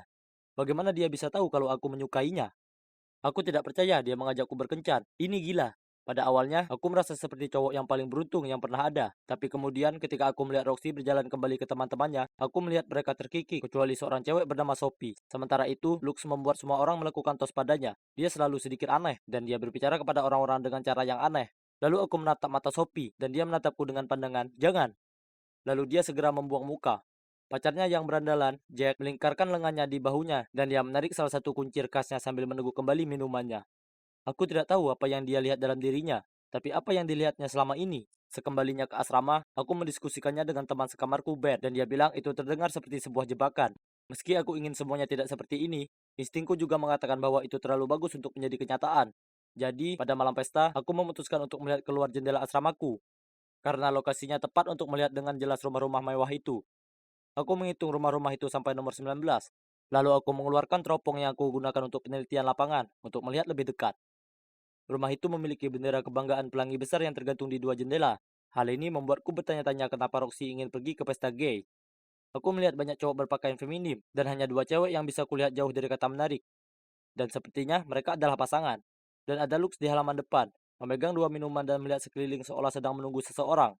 Di mana Roxy? Aku memutuskan untuk memeriksa media sosialnya, untuk melihat apakah dia memposting sesuatu. Dan aku perhatikan dia membiarkan lokasinya terbuka. Dia berada di klub malam lokal, Diego's. Itu aneh. Aku melewatkan pestanya, dan sebagai gantinya, aku dan Ben pergi ke bar pelajar. Aku menceritakan semuanya padanya, dan dia bilang sepertinya aku berhasil menghindari peluru. Keesokan harinya, aku sedang duduk bersama Ben dan beberapa temanku yang lain di kantin, ketika Roxy menyerbu ke arahku dan berteriak, "Beraninya kamu tidak datang? Kamu pikir kamu siapa?" Lux muncul dan berkata, "Ya, kenapa kamu tidak muncul?" Aku hanya mengangkat bahu dan berkata, "Roxy, aku tahu kamu tidak ada di sana. Lokasi ponselmu bersifat publik. Kamu berada di rumah Diego." Dia ragu-ragu lalu berkata, ya, temanku meminjam ponselku. Tapi apa yang kamu lakukan sungguh menyeramkan. Dasar stalker." Apa dia bilang? Roxy tidak pernah meninggalkan ponselnya, jadi aku tidak mempercayai ceritanya. Semua ini tidak masuk akal, jadi aku hanya berkata, "Terserahlah Roxy," lalu melanjutkan makan siangku. Setelah itu, dia mulai membuat hidupku seperti neraka. Dia memberitahu semua orang bahwa aku menguntitnya, sehingga banyak orang secara acak mulai mendatangiku dan memintaku untuk meninggalkannya sendirian. Kemudian seorang menutupi koridor asrama dengan selebaran bergambar wajahku dan tulisan "Stalker" tertulis di atasnya. Aku tahu Roxy ada di belakang semua ini. Itu sangat aneh. Tapi Lux lebih parah lagi. Suatu kali sepulang kelas, dia menyelinap ke arahku, meraih lenganku dan berkata, "Hei Alec, kenapa kamu tidak datang ke pestaku?" Aku mengatakan kepadanya bahwa aku melihat pesta itu dari kejauhan, dan itu bukan seleraku. Jadi dia menjawab, "Hei, kamu punya masalah jika aku menjadi gay." Aku menggelengkan kepalaku dan memberitahunya bahwa aku tidak melakukannya, tapi dia tetap tidak mau melepaskan lenganku. Aku merasa lega ketika dia akhirnya melepaskanku, dan aku bergegas kembali ke asramaku. Dalam perjalanan, aku melihat Sophie duduk di luar kamar mandi bersama. Tunggu dulu, kenapa dia menangis? Aku bertanya padanya, apakah dia baik-baik saja? Tapi dia menyuruhku pergi. Meskipun aku tidak ingin ikut campur di tempat yang tidak seharusnya, tapi aku bukannya tidak berperasaan. Jadi aku meninggalkan botol airku untuknya. Dan sebelum aku pergi, aku berkata, "Jika kamu ingin membicarakannya, aku ada di sini untukmu." Aku sedang membuka kunci kamar asramaku ketika aku mendengar seseorang terbatuk di belakangku. Aku berbalik dan melihat Sophie berdiri di sana. Dia mengucapkan terima kasih atas airnya dan berkata dia ingin bicara. Aku membiarkannya masuk ke kamarku dan dia duduk di tempat tidurku dan menatap kakinya. Dia berkata sambil menangis, "Aku melihat Jack dan Roxy bermesraan di ruang ganti, tetapi ketika aku menanyakan hal itu kepada mereka, mereka hanya mengusirku." Aku duduk di sebelah Sophie dan memeluknya. Ini sungguh mengerikan. Sepertinya aku telah salah memilih Roxy. Dia sama sekali bukan cewek impianku, malah dia adalah mimpi buruk. Sophie melanjutkan, "Lebih buruk lagi, Roxy mencuri tugasku dan mengumpulkannya sebagai miliknya. Itu harus diselesaikan besok dan aku tidak punya waktu untuk menulis yang baru." Dia mulai menangis lagi. Aku memberinya tisu dan berkata, "Kita akan menyelesaikan masalah ini. Tidak mungkin dia bisa lolos begitu saja. Mengerikan." Jadi, aku menyuruhnya mengirim email ke dekan perguruan tinggi dan tutor kursusnya untuk menjelaskan apa yang terjadi. Dia melampirkan tugas asli dan semua catatan yang dia tulis tentang tugas tersebut. Mereka berdua menghubungi kami kembali dalam beberapa menit dan mengatakan bahwa mereka akan menyelidiki hal ini. Sophie tampak sangat senang, tetapi kemudian tiba-tiba senyumnya menghilang dan dia memainkan salah satu kuncirnya sambil berkata, "Alex, ada hal lain yang perlu kukatakan padamu. Tolong jangan membenciku." Lalu dia memberitahuku bahwa pesta yang Roxy mengundangku datang adalah sebuah jebakan. Roxy mengetahui aku jatuh cinta padanya dan dia merasa malu karena cowok biasa sepertiku berani menaruh perasaan padanya. Dan dia bersikukuh dia perlu memberiku pelajaran. Saat itulah Lux berkata dia akan membantu karena dia ingin menambahkanku ke koleksinya. Jadi mereka membuat rencana. Roxy mengundangku ke pesta dan Lux menungguku dengan minuman yang sudah diberi obat. Rupanya ini adalah cara Roxy membungkamku dan memastikan aku tidak memandangnya dengan cara yang sama lagi. Wah, ini sangat jahat. Aku menggigil memikirkan apa yang mungkin terjadi. Sungguh menakutkan. Sophie juga memberitahuku bahwa dia memohon pada Roxy untuk tidak melakukan hal ini, tapi dia meminta teman-temannya untuk menahannya. Lalu dia mengatakan kepadanya bahwa jika dia ikut campur, mereka akan membuatnya menderita. Aku menghibur Sophie dan mengatakan kepadanya bahwa itu bukan salahnya. Aku tahu aku tidak bisa diam saja, karena mereka bisa melakukan ini pada cowok malang yang berani suka kepadanya. Jadi, dengan bantuan Sophie, kami menulis surat lagi kepada dekan dan pihak keamanan kampus tentang apa yang telah terjadi. Hal ini tidak akan dibiarkan begitu saja. Sophie takut Roxy dan teman-temannya akan mengejarnya. Jadi aku mengundangnya kembali ke kampung halamanku pada akhir pekan untuk menjauh dari semua orang dan menenangkan diri. Ketika kami kembali ke kampus, tersiar kabar bahwa Roxy telah dikeluarkan karena mencuri pekerjaan siswa lain. Sedangkan Lux, polisi mengerebek rumahnya dan menemukan banyak zat terlarang disembunyikan di sana. Kasusnya sangat serius sehingga dibawa ke pengadilan dan mereka berakhir di penjara. Di sisi lain, Jack, dia mencoba membuat Sophie merasa bersalah karena alasan kenapa dia harus mengeluarkan Roxy karena alasan bodoh, tapi dia tetap berhenti berbicara dengannya. Aku sering memikirkan kembali malam pesta itu dan apa yang mungkin terjadi. Hidupku akan hancur, dan untuk apa? Semua itu karena aku berani naksir seorang cewek cantik. Aku mengucapkan selamat tinggal ke semua itu. Ada hal baik yang muncul dari kekacauan ini. Sophie dan aku semakin dekat dan mulai berkencan. Sekarang, kami berdua telah lulus. Dan bukan hanya itu saja. Kami mempunyai 2 anak yang luar biasa bersama-sama. Aku mencintai keluarga cantikku dengan sepenuh hati. Dan aku hanya ingin melindungi mereka dari semua hal buruk di dunia. Jadi, singkatnya, jangan berpikir bahwa hanya karena kalian cantik, kaya, dan populer, maka kalian bisa bebas melakukan apapun yang kalian suka, tanpa memandang usia, jenis kelamin, penampilan, dan sebagainya. Setiap orang berhak diperlakukan dengan hormat dan kasih sayang. Cari kerja itu sungguh tidak seru. Tapi pekerjaanku saat ini sebagai pelayan yang tak berjalan baik. Terlalu banyak berdiri. Sekarang kakiku lecet semua. Sangat mengerikan. Oh, tunggu dulu. Yang ini kedengarannya menarik. Pasangan pensiunan mencari pengurus rumah tangga wanita yang santun untuk mengurus perkebunan pedesaan mereka. Sudah termasuk kamar dan makan. Pekerjaan ini sepertinya mudah. Jadi aku langsung menelpon mereka. Dan ya, mereka mengundangku datang. Jadi, sepertinya ini perkebunan pedesaan mereka. Ya ampun, pada dasarnya ini adalah kastil. Pemiliknya Nyonya Haris membuka pintu. Ia terlihat cukup ramah dan mengantarku berkeliling tempat itu. Kukira ia akan mewawancaraiku atau semacamnya. Tapi ia hanya tunjukkan sebuah kamar tidur, lalu berkata, "Kuharap kamar ini cukup nyaman untukmu. Kau mulai kerja besok. Aku dan suamiku sering tak ada di rumah. Yang harus kau lakukan hanyalah menjaga tempat ini dan bermain dengan putra kami, karena dia merasa kesepian." Hah? Aku tak lihat apapun soal mengasuh anak di deskripsi pekerjaan. Tapi maksudku, ayolah, apa sih susahnya main sama anak kecil? Dan siapa yang peduli? Pekerjaan ini sempurna. Mereka membayarku dengan bayaran yang sangat tinggi untuk tak lakukan apapun. Bahkan tidak untuk bersih-bersih atau masak, karena mereka punya banyak pembantu untuk itu. Ini sungguh luar biasa. Beberapa orang memiliki lebih banyak uang daripada akal sehat. Aku harus bergegas dan pindah. Selama beberapa hari pertama, keluarga Haris tak ada, dan aku tak melihat ada tanda-tanda anak kecil. Aku berkeliling sekitar rumah dan menjelajahi halaman. Lalu suatu hari aku sedang di lantai 3, memeriksa foto yang kelihatan lucu saat ku dengar langkah kaki di belakangku. Terkejut, aku berbalik dan melihat seorang pria memegang boneka beruang dan menjilati permen lollipop. Dia menatap lurus ke arahku. Oke, aneh. Halo, dan kamu adalah? Tanyaku. Fred, katanya dengan nada yang sangat kekanakan. Hah? Dia kira-kira hampir 30 tahun. Bagaimana bisa dia bicara seperti itu? Fred mau main. Dia angkat boneka beruangnya ke wajahku, seperti ajakan.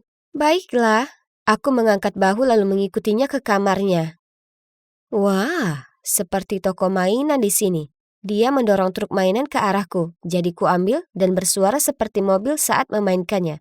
Dia bertepuk tangan dan bersorak gembira. Akhirnya ku habiskan sisa hari itu di sana main permainan anak-anak dengannya. Lalu saat aku mendongak, kulihat Tuan dan Nyonya Haris berdiri di pintu. Dan di sebelahnya ada seorang kamerawan yang sedang merekam Fred dan aku. Mereka meminta untuk bicara empat mata, jadi ku ikuti mereka keluar menuju taman. Tuan Haris memulai. Fred putra sematawayang kami. Trauma masa lalu mempengaruhinya. Jadi sekarang, meski dia tampak seperti pria dewasa, dia masih bertingkah seperti anak kecil. Sekarang itu masuk akal dan malang sekali baginya. Cerita itu berlanjut bahwa Tuan dan Nyonya Haris dulunya bekerja di media. Beberapa tahun yang lalu, mereka memutuskan untuk merekam kegiatan sehari-hari Fred, lalu mengeditnya jadi video untuk dijadikan serial mingguan di sosial media. Wow, acara tentang pria yang bertingkah seperti anak-anak? Aneh sekali. Penonton sangat suka menonton Freddy. Nyonya Haris tergelak. Tapi kemudian dia segera mengubah nada bicaranya. Tapi aku khawatir mereka segera bosan hanya menontonnya saja.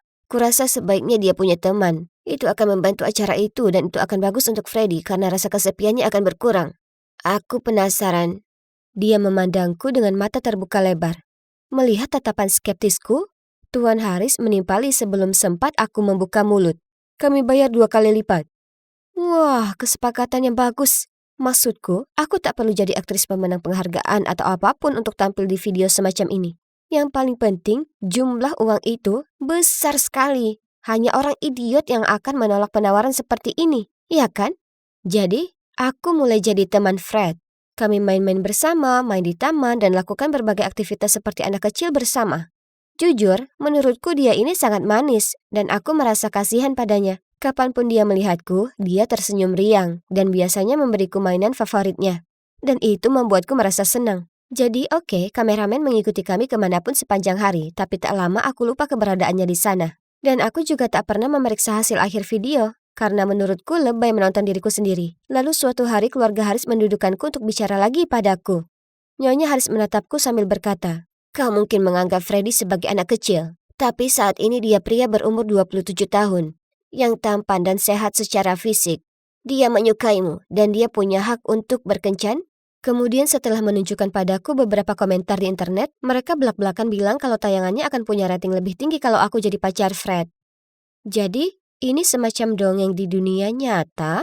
Gadis baik hati jatuh cinta pada pria yang punya kekurangan secara mental? Ya ampun, tapi aku tak tertarik padanya seperti itu. Aku melenguh, memasang wajah masam. "Sayang," dia menyentuh lenganku. "Itu hanya untuk di depan kamera. Dan itu akan membuat Freddy sangat senang.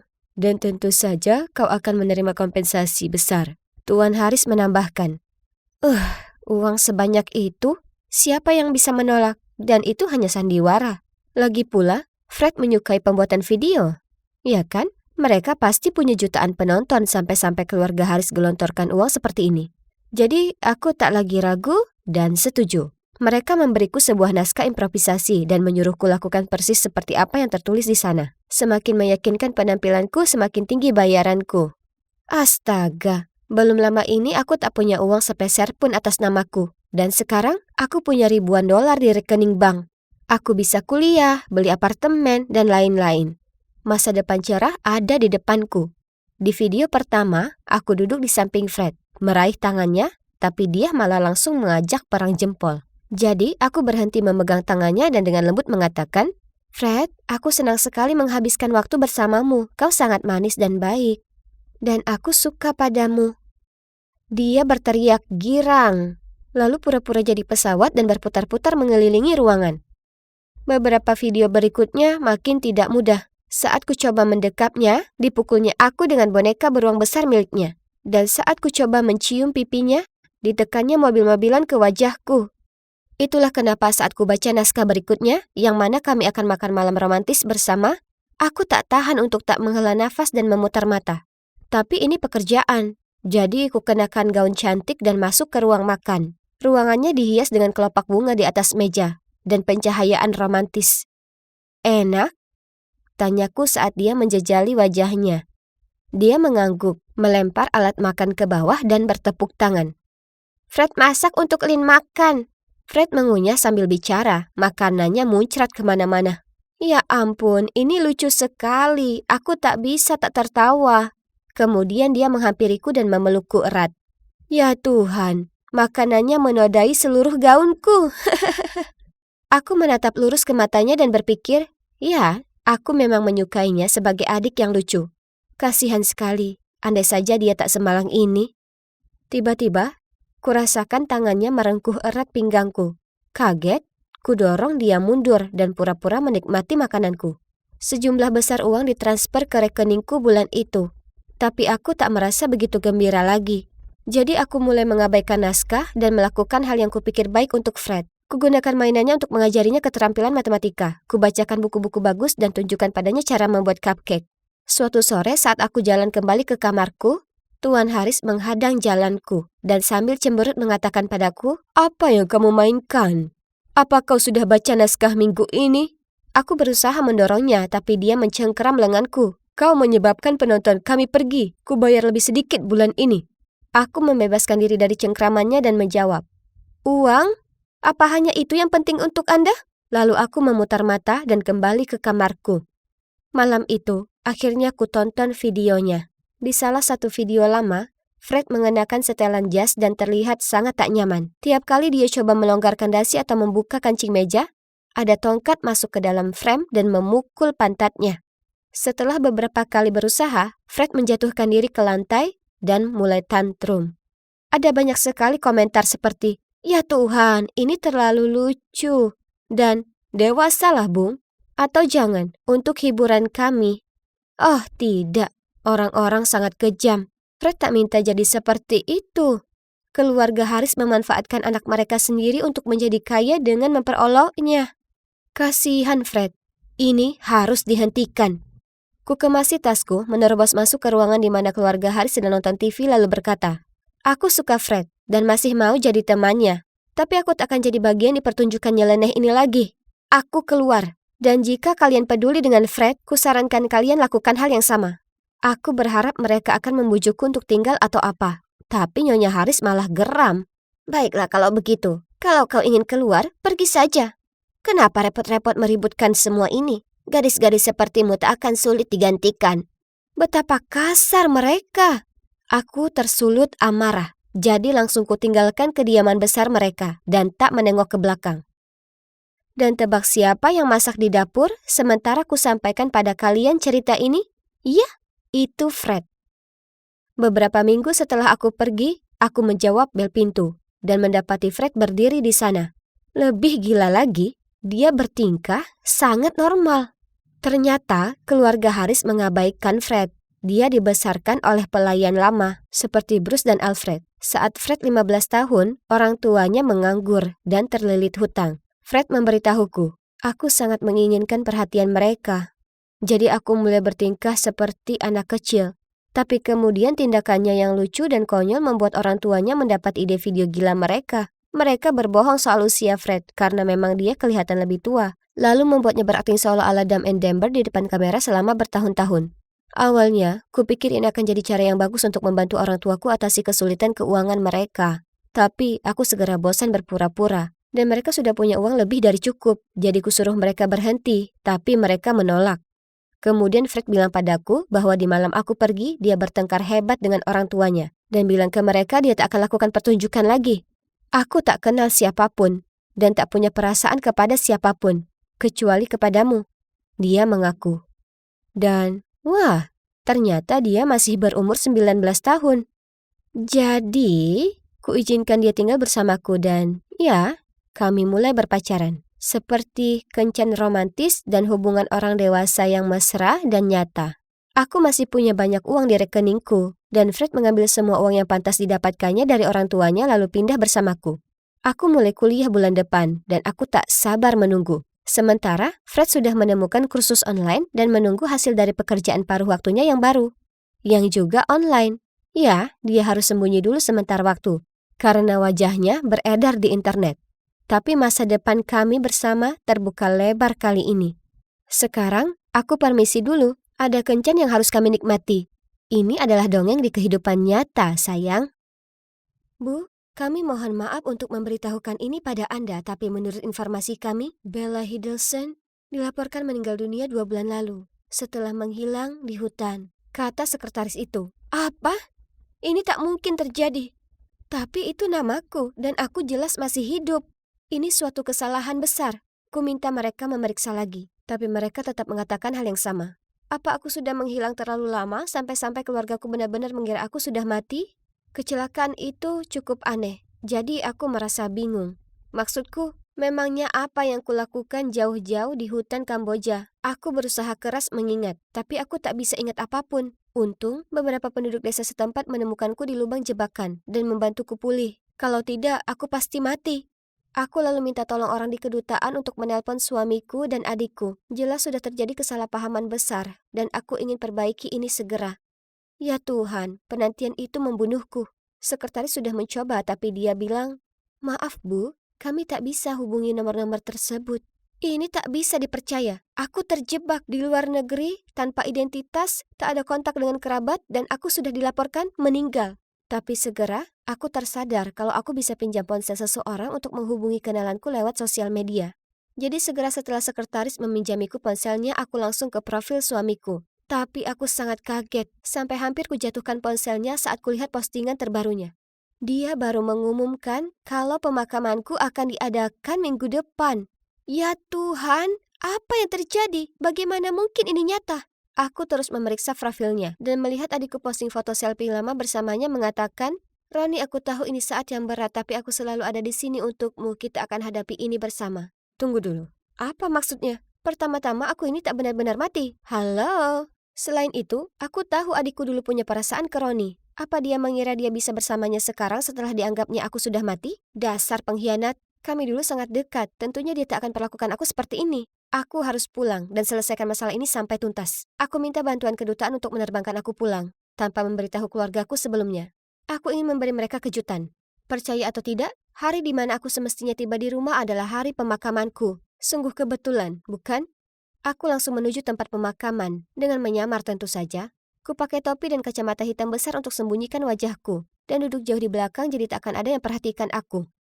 Ada begitu banyak orang di sana. Keluargaku, teman-temanku, dan bahkan para mitra bisnisku. Sungguh aneh. Kemudian kulihat Roni. Dia tampak letih. Aku ingin langsung lari ke arahnya dan berteriak, "Aku masih hidup, kau bisa bahagia lagi." Tapi kemudian adikku Kylie muncul dan meraih lengannya dan berbisik sesuatu ke telinganya. Dan aku terpaku. Mereka kelihatan dekat, terlalu dekat untuk sekedar kenyamanan. Lalu kemudian kuperhatikan orang-orang di sekitarku berbisik, "Au, tak seburuk itu. Dia akan dapatkan uang yang banyak dari perusahaan asuransi atas kematian Bella." Lalu wanita lainnya berkata, "Tak hanya itu, tapi istri yang lebih cantik dan muda kalau dilihat-lihat." Aku ingin muntah. Roni dan Kylie sekarang saling berpelukan.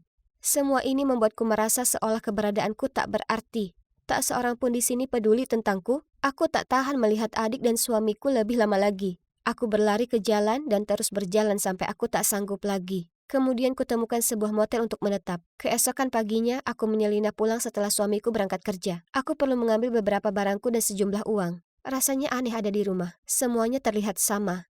Tapi kuperhatikan tak ada lagi barangku yang berserakan. Kemudian aku melihatnya. Satu kotak besar di pojokan. Aku lari untuk membukanya, dan di dalamnya ada semua barangku. Aku gemetaran saat kuambil foto perkawinan yang biasanya ada di meja samping tempat tidur kami.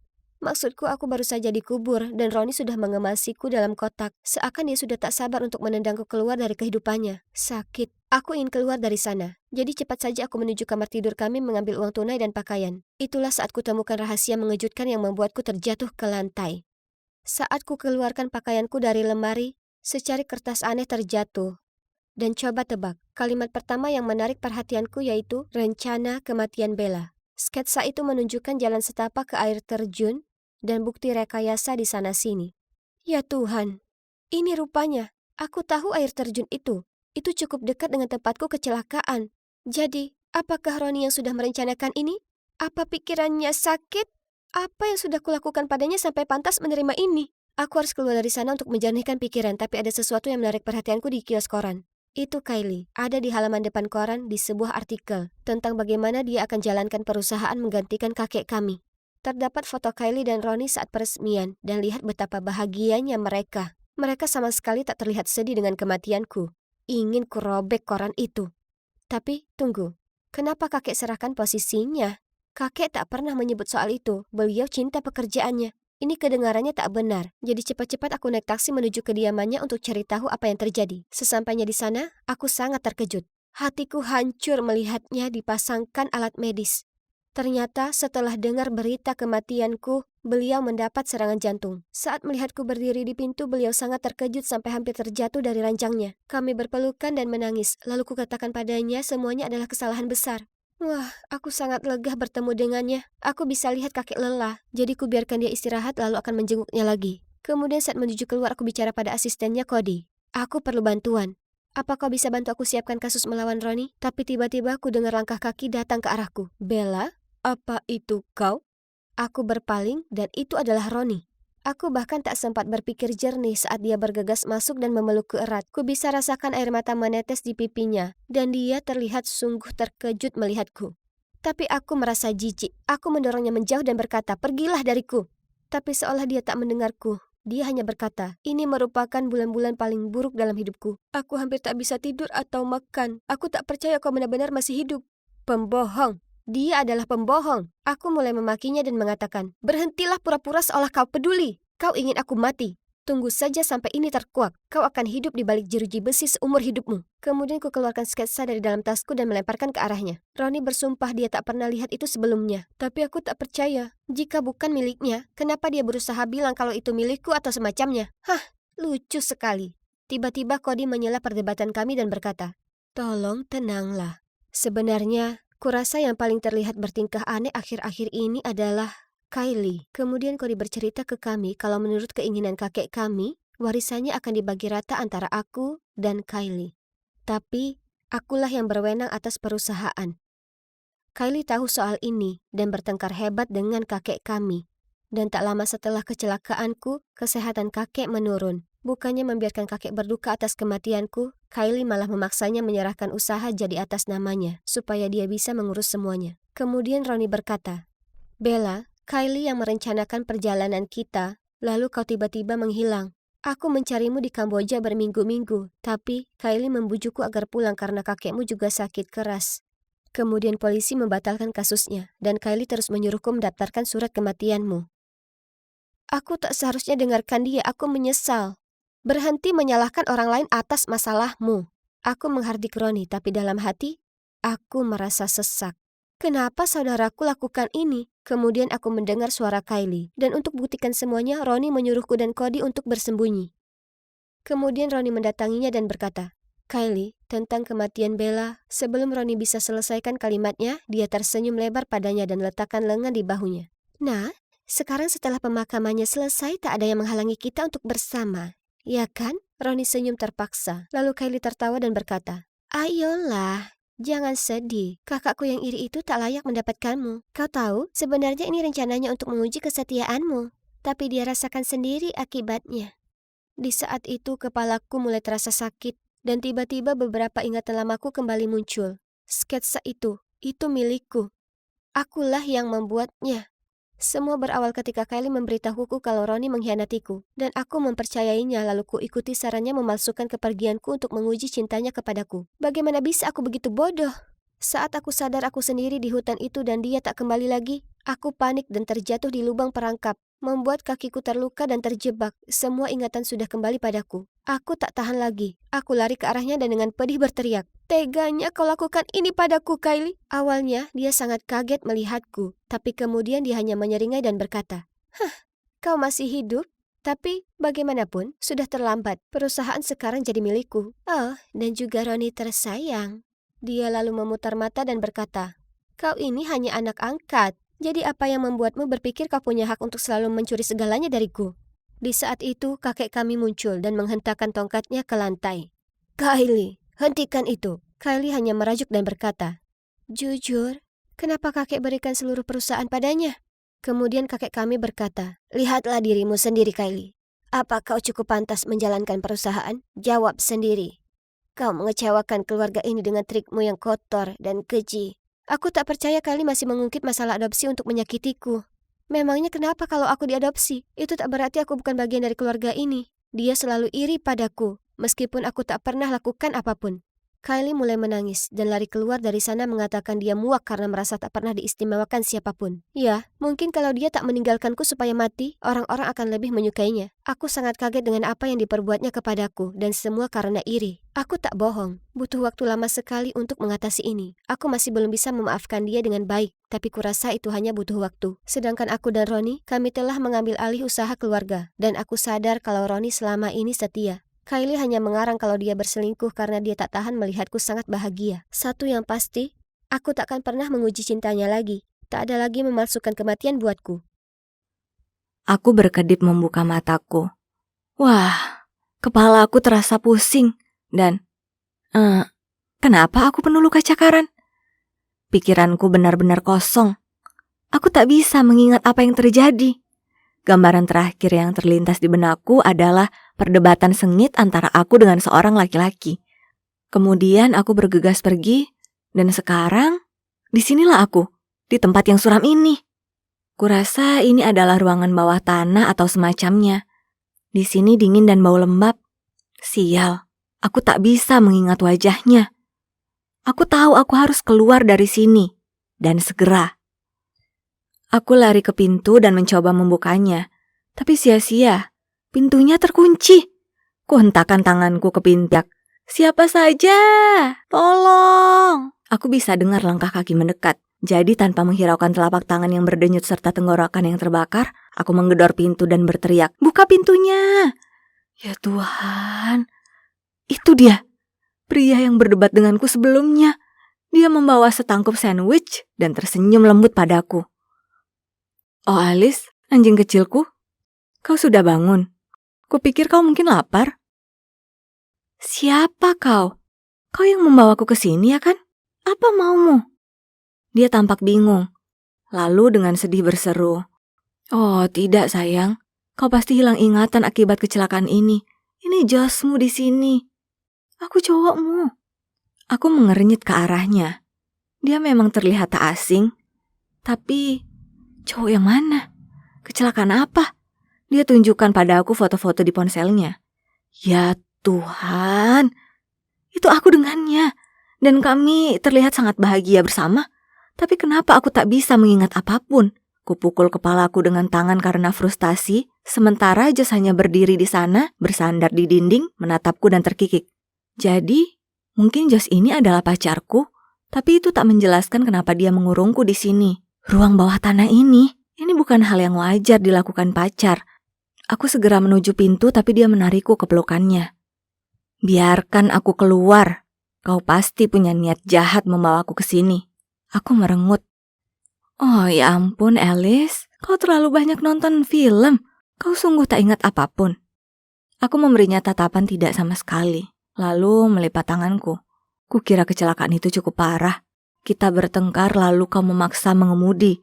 Padahal kau mabuk dan kemudian menyebabkan kecelakaan fatal. Tak masalah. Kurasa kita tidak seharusnya membahas terlalu jauh soal itu sekarang. Itu pasti membuatmu trauma. Tapi itulah kenapa aku putuskan untuk membawamu ke sini. Jadi polisi tak akan menangkapmu. Apa? Kenapa aku tak bisa mengingat hal yang semengerikan itu? Tapi melihat semua luka di wajah dan tubuhku, mungkin semua benar seperti apa yang Josh katakan. Tidak. Aku harus mengaku. Aku terbata-bata dalam tangis. Apa kau gila? Kau ingin masuk penjara? Tapi... Alice, tak ada tapi. Aku akan melindungi dan menjagamu tetap aman. Ini begitu berat untuk dicerna. Jadi dalam keadaan panik, kudapati diriku sendiri menyetujui rencana gilanya. Josh bilang ini adalah bunker darurat peninggalan kakeknya. Tentu saja. Maksudku, baunya sangat apek. Bahkan tak terdapat jendela, hanya lampu dinding yang berkedip-kedip. Aku merasa seperti berada di film horor. Josh juga memberitahuku kalau dia sudah mengambil ponselku. Jadi polisi tidak akan bisa melacaknya dan menangkap kami berdua. Dan itu dia. Setiap pagi, siang dan malam, Josh akan membawakanku makanan dan berbicara padaku tentang harinya. Papi, aku pulang. Papi? Oh, awalnya itu terdengar lucu. Tapi segera aku alergi dengan kata itu. Hei, papi, makan ini. Papi ini, papi itu. Papi. Aku sangat muak dengan kata papi. Sampai terkadang aku sungguh mengira aku tak lebih dari sekedar peliharaannya. Kemudian tiap malam dia bersikeras menggosok punggungku supaya aku lebih mudah tertidur. Kedengarannya menyenangkan ya kan? Tapi tidak, itu tak menyenangkan. Dia menggosokku sangat keras dan saat ku minta dia hentikan itu, dia hanya tertawa. Jelas, dia tak melakukan itu untuk membuatku merasa lebih baik, tapi menganggapnya sebagai hobi. Dan tak hanya itu saja. Beberapa hari aku bangun melihatnya duduk di sana, menatapku dengan seringai lebar di wajahnya. Kemudian, saat ku periksa rambutku, kulihat dia sudah mengikatkan banyak pita-pita kecil konyol di situ. Apa kau gila? Aku bukan anak-anak. Aku menggerutu sembari menarik dan membuang semua benda konyol itu dari kepalaku. Tapi papi, itu kelihatan sangat lucu. Tom selalu suka itu. Aku melotot padanya. Tak perlu berkata apapun lagi. Oh, dan sekedar informasi, ya. Tom itu nama anjingnya yang lama.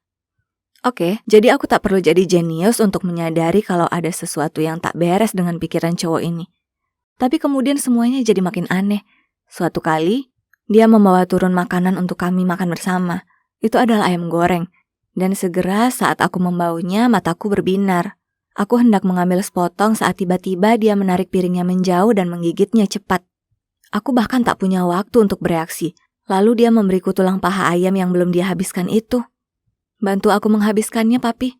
Bagian ini terlalu keras untuk dikunyah. Aku memutar mataku padanya dan memerah karena marah. Melihat reaksiku, dia berkata, "Kenapa, papi? Tom selalu suka makanan sisa." "Apa kau gila?" teriakku. "Hei, aku bercanda." "Kau tak bisa menerima candaan?" Dia menyeringai. "Bercanda?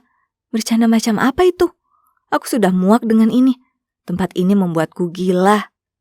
Aku hampir tak bisa tidur sama sekali karena aku tak bisa bedakan antara siang dan malam. Kemudian, Saat aku menutup mata, kudapati diriku sendiri tersiksa dengan kejahatan serius yang telah aku lakukan. Josh berusaha menyelamatkanku, ya, tapi aku tak minta dia melakukan itu. Aku tak bisa hidup seperti ini. Aku harus menghadapi kenyataan. Aku harus menyerahkan diri. Besok paginya saat Josh membawakanku sarapan, kukatakan padanya apa yang ingin kulakukan. Seperti yang kuduga, dia jadi marah dan melotot padaku. Alice, kenapa kau sangat ingin pergi ke penjara? Aku tak bisa tinggal di sini selamanya. Aku harus menghadapi apa yang sudah aku lakukan. Tapi sangat damai di sini bersama aku. Damai? Apa dia serius? Tentu saja tak terasa damai. Sebaliknya, aku merasa sedang bermain peran jadi peliharaan.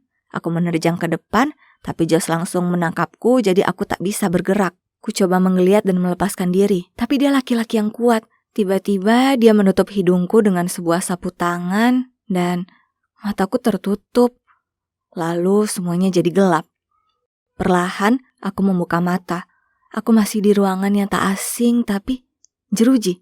Aku melihat jeruji. Aku di kandang. Kemudian aku menendang sesuatu. Itu adalah mangkuk air.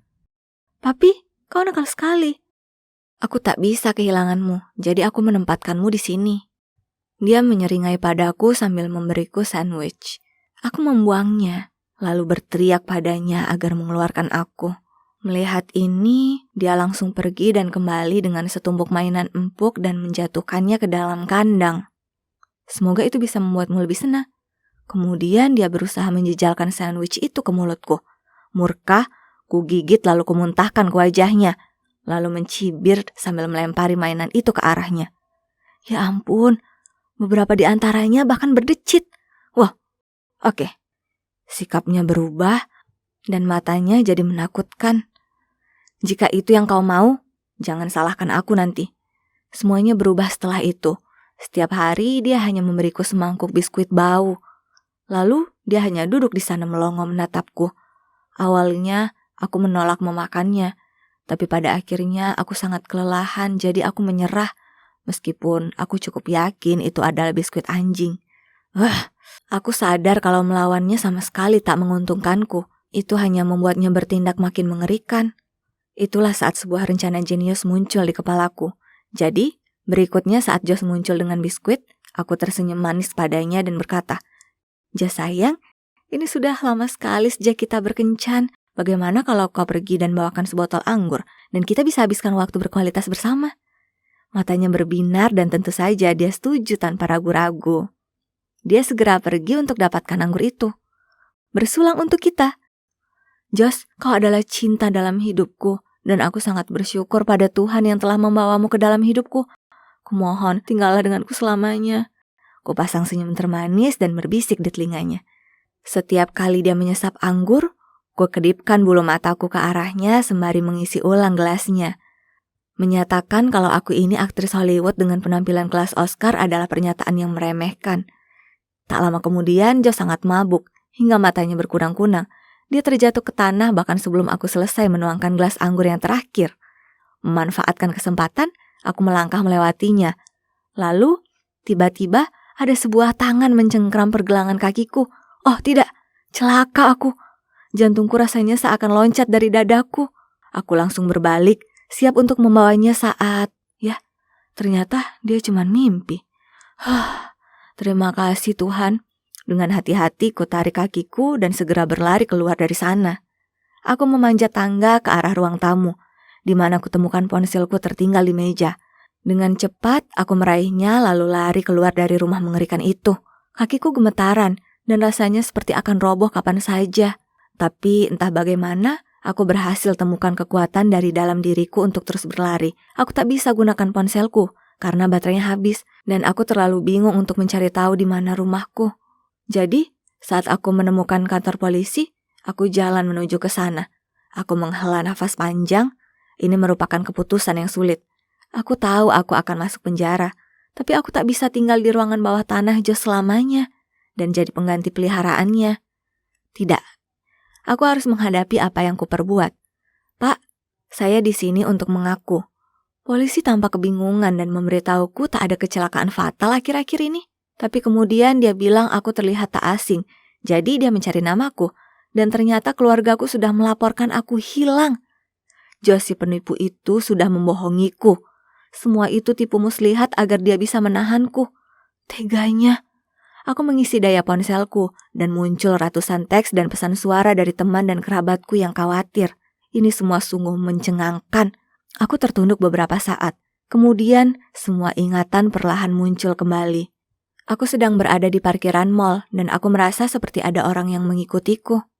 Jadi aku sembunyi di pojokan dan saat itulah Josh muncul. Jadi aku bertanya padanya, "Kenapa kau membuntutiku?" "Alice, aku mencintaimu. Kumohon kembalilah padaku." Aku memutar mata dan mulai berjalan pergi darinya. "Pergi dari sini, orang aneh. Kita sudah putus." Lalu dia mencengkeram pundakku. Aku meronta membebaskan diri dan berlari menjauh saat sebuah mobil muncul dan ya, tentu saja. Josh adalah mantanku yang gila, suka mengontrol dan penguntit. Jadi, dia pasti sudah memanfaatkan ketidakwarasanku untuk membawaku kembali ke ruang bawah tanahnya dan muncul dengan rencana gilanya. Kemudian, yang membuat semuanya lebih mudah baginya, ternyata aku kehilangan ingatan, tipikal. Itu adalah mimpi buruk, tapi untungnya sekarang sudah berakhir. Polisi menerima laporanku dan tak lama kemudian, keluargaku datang menjemput. Mereka semua menangis dan kami saling berpelukan erat. Butuh waktu untuk kembali ke kehidupan normal setelah semua trauma itu. Tapi aku hampir mencapainya. Aku ingin muntah tiap kali mendengar ada yang mengucapkan kata, "Papi." Namun, ini tidak menghentikanku untuk memelihara anjing penyelamatku sendiri, Lily si corgi, dan aku tak pernah memberinya pita di bulunya. Sedangkan Josh, ya, dia dihukum karena menahan orang dengan tidak benar dan harus mendekam di penjara selama 4 tahun. Siapa yang ada di dalam kandang sekarang? Pantas kau dapatkan.